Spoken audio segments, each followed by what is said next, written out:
ఏమిటో నువ్వు ఇన్ని కబుర్లు చెప్తావు, అక్కడికి వెళ్ళిపోయానండి, ఇక్కడికి వెళ్ళిపోయానండి, అది చేశానండి, ఇచ్చేసానండి అని చెప్తావు. ఏది నీ కన్ను చూడకూడదన్న దాన్ని చూడకుండా ఆపు చూస్తాను, చూడలేవు. ఇంద్రియాని బలిష్టాని ననియుక్తాని మానద భ్రమన్ సర్వతీర్థేషు స్నాత్వా స్నాత్వా పునః పునః నిర్మలన్న మనోయావత్ తావత్ సర్వం నిరర్థకం అంటాడు.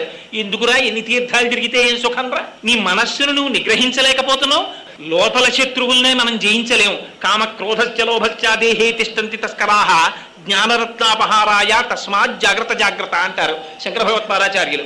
అందుచేత పాపం ఆయన ఊర్ధ్వబాహు పంచతప మాసాహారు జితేంద్రియ ఇంద్రియాల్ని నిగ్రహించాడు. అలా ఎన్నాళ్ళు చేశాట తపస్సు?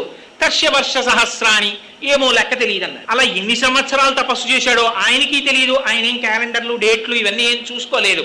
తర్ష్యవర్ష సహస్రాణి ఘోరే తపసి తిష్ఠిత, ఘోరమైన తపస్సు చేస్తూ ఉండిపోయాడు.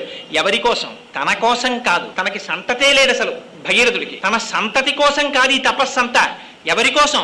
తన పితృదేవతల్ని ఉద్ధరించడం కోసం మనుష్యుడై పుట్టినవాడు చెయ్యవలసినదేది.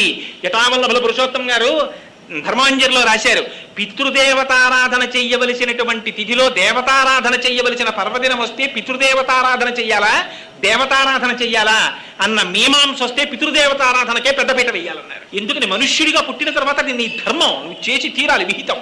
ఇంత తపస్సు చేస్తే బ్రహ్మగారు ప్రత్యక్షమయ్యారు. ఎలా? దేవతలతో కలిసి ప్రత్యక్షమయ్యారట. ప్రత్యక్షమై చాలా సంతోషించాను భగీరథ నీ తపస్సుకి. ఇంత ఘోరమైన తపస్సు దేని కొరకు చేశావు అని అడిగాడు. ఆయనకి తెలియదా? కానీ అడుగుతారు. ఆయన అన్నాడు, మా పితృదేవతలు బూడిద కుప్పలైపోయారు. ఆ కపిల మహర్షి యొక్క ఆగ్రహం చేత వాళ్ళు ఉద్ధరింపబడడానికి గంగ ఆకాశం నుంచి కింద పడాలి. ఆ కింద పడి అక్కడి నుంచి పాతాళ లోకంలోకి వెళ్ళి ఆ భస్మరాసుల మించి ప్రవహించాలి.